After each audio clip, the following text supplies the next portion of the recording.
안녕하세요, 최현욱입니다.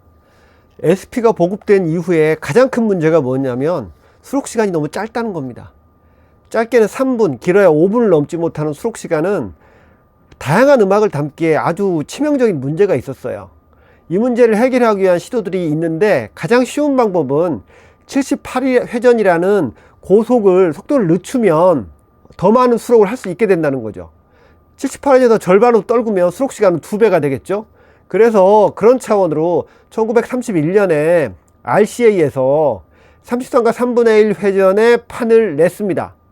그런데 이게 시장에서 실패했어요. 왜냐? 음질이 너무 나빴던 거죠. 쉘락이라는, SP 시대부터 쓰던 쉘락이라는 재질로는 조밀하고 치밀하게 소리꼴을 새길 수 없었기 때문에 33과 3분의 1이라는 늦은 회전으로 재생을 했을 경우에 소리가 아주 조악했던 거예요. 이게 실패로 돌아가자 이 사업을 주도했던 에드워드 왈러스타인이라는 사람은 RCA를 퇴사해서 콜롬비아사로 옮겨가게 됩니다. 콜롬비아사에 옮겨간 뒤로도 계속 장시간 레코드 개발에 몰두하게 돼요. 그러면서 당시에 2차 대전이 끝나면서 새로운 석유화학 제품들이 쏟아져 나오면서 염화비닐이라는 재질에서 답을 찾습니다. 그래서 어떤 식으로 진행을 하느냐, 일단 쉘락 잘 깨줍니다. 이게 쉘락의 그 제조 과정을 보면 동남아시아에 사는 깍지벌레라고 하는 그 벌레가 내는 분비물이에요. 분비물. 그 분비물을 받아서 정제를 해서 만드는 건데 이게 절연성도 좋고 좋은데 잘 깨져요. 그래서 SP판은 손에 들고 있다가 놓치는 순간 양탄자 바닥이라 하더라도 깨진다고 보는 게 맞습니다. 꼭 바닥이 아닌 책상이나 턴테이블에서 살짝만 충격을 줘도 금이 가는 게 흔한 일입니다. 그래서 이 쉘락이라는 재질이 갖는 치명적인 단점, 깨진다는 점을 염화비닐은 완벽하게 대체할 수 있었어요. 거기에다가 보통 SP는 10인치인데 10인치에서 더 키워서 12인치를 기준으로 합니다. 12인치로 만들고 소리꼴을 더 촘촘하게 새기기 위해서는 소리꼴을 줄여야 됐어요. 그래서 SP판이 보통 65 마이크로의 바늘을 갖는데 반해서 이거는 절반 이하인 25 마이크로 바늘로 작고 조밀하게 파기 시작합니다. 또한 속도도 33과 3분의 1이라는 속도로 절반 이하로 떨굼으로써 드디어 한 면에 20분, 약 5배가 늘어난 거죠. 5배 정도의 수록 시간을 갖는 LP라는 것이 탄생하게 됩니다. 경쟁사인 콜롬비아의 롱플레잉 LP 발표로 인해서 경쟁사인 RCA는 한 방 먹게 됩니다. 그런데 결국 이 LP 롱플레잉의 대세는 RCA도 거스를 수가 없었어요. 그래서 결국 1년 뒤에 1949년에 EP라고 하는 7인치 싱글판을 발매하게 됩니다. 이게 7인치에 짧기 때문에 한 곡 한 5분에서 6분 정도밖에 수록을 못 하는데요. 이로써 RCA도 참여를 함으로써 드디어 본격적인 LP의 천하시대가 도래합니다. LP의 천하시대가 도래하는 이 즈음에, 즉 1945년에 데카에서 FFRR이라는 녹음 기술을 발표합니다. FFRR은 말 그대로 풀 프리퀀시 레인지 레코딩의 약자인데요.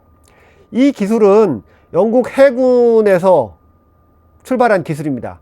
영국 잠수함이 심해에 잠수를 하면서 물속에 있는 외부의 물체를 식별하기 위해서는 음파를 쏴서 그걸 반사하는 걸 분석을 해갖고 물체를 확인하는데요. 이 기술을 전후에 음악 분야에 적용을 합니다. 그래서 FFRR이라는 새로운 최신 기술이 나오게 된 거죠. 녹음 기술이 나오게 된 것이죠. 기존에는 고음은 잘리고 저음은 없어서 거의 코맹맹이 수준의 소리만이 녹음이 가능했는데 FFRR이 나오면서 우리가 지금 듣는 소리의 버금가는 낮은 저음부터 높은 고음까지 다 녹음을 할 수 있는 시대가 열린 겁니다. 이 시대에 발맞추어서 또 하나 우리가 유의 깊게 지켜봐야 될 점이 있는데 바로 마그네틱 테이프의 등장입니다. 우리는 오픈릴이라고 잘 알고 있는데요. 이 사실은 극도의 군사 기밀이었어요. 이 마그네틱 테이프는 어떻게 알게 됐냐면 2차 대전 당시에 독일이 연합군을 상대로 선무방송을 합니다.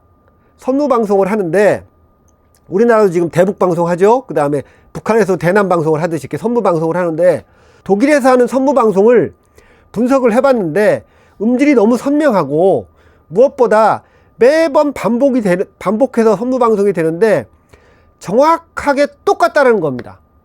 그 당시 연합군은 판에 새겨서 방송을 하는 거기 때문에 내용은 똑같을 수 있지만 잡음이나 정전기로 인한 그런 소리가 동일하게 될 수가 없었거든요. 그래서 연합군 측에서는 도대체 무엇으로 녹음을 해서 방송을 하길래 이렇게 정확하면서 음질이 좋을 수 있는가, 그런 궁금증을 가지고 있었어요. 그런 궁금증을 가진 상태에서 연합군이, 특히 미군이 베를린을 점령을 하고 베를린 방송국을 가서 뒤졌는데 거기서 발견한 것이 놀라웠어요. 얇은 마그네틱 테이프에 녹음된 클래식 명곡들이 엄청나게 있었던 겁니다. 이것이 결국은 미국이 이 테이프를 미국으로 가져가서 이거를 적극적으로 마그네틱 테이프, 우리가 아는 오픈릴, 이런 오픈릴의 형태로 발전시키게 되는데요. 이게 바로 암펙스라는 회사를 통해서 이루어집니다. 이 오픈릴 마그네틱 테이프가 왜 중요하냐면, 이것이 나오기 전까지, 그 전까지는 이 음반을 제작하는 상당히 어려운 점이 많았어요. 첫 번째 문제는 뭐냐? 편집의 어려움입니다. 보통 그 당시까지만 해도 연주를 한 거를 바로 판에 새기는 다이렉트 커팅, 그게 주종을 이뤘거든요. 이게 문제가 뭐냐면, 연주를 하다 틀리면 그 부분만 수정할 수가 없어요. 처음부터 다시 깎아야 됩니다. 연주도 물론 처음부터 다시 해야 되죠. 또 하나는 더빙이 안 된다는 거였어요. 복사가 쉽지 않습니다. 복사가.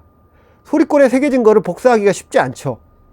그리고 복사해서 더 넘어가 이중 더빙, 즉 두 가지 소리를 섞는 게 현실적으로 너무 어려웠어요. 그런데 마그네틱 테이프는 너무너무 쉽습니다. 편집이라는 게 소리를 듣다가 이상한 부분을 딱 잡아서 찢어가지고 이어서 붙이면 자연스럽게 그대로 소리가 나요. 그래서 처음부터 다시, 틀렸을 때 처음부터 다시 녹음하거나 연주할 필요가 없었던 거예요. 또 하나는 더빙이라는 건데 복사가 너무 쉽습니다. 그냥 릴에서 릴로 바로 복사가 되죠. 우리 카세트에서 카세트로 복사가 되듯이. 그 다음에 여기에 더빙, 이중 더빙이라는 건데 하나의 소리에 하나의 소리를 덧붙이는 거예요. 이게 너무 어려웠는데 마그네틱 테이프는 아주 간단하죠. 예를 들어 피아노 반주를 먼저 녹음한 다음에 그거를 플레이해요. 그럼 가수가 헤드폰을 끼고 피아노 반주에 맞춰서 노래를 부릅니다. 그러면 이 노래 부른 소리와 원래 녹음되어 있던 피아노 반주를 합쳐서 새로운 테이프에 녹음을 하면 돼요. 그러면 우리가 요즘 얘기하는 원맨 밴드도 가능하죠. 혼자서 기타도 치고 드럼도 치고 노래도 부르고, 이게 다 가능합니다. 약간의 과정만 거치면. 이게 바로 마그네틱 테이프가 가져온 혁명입니다.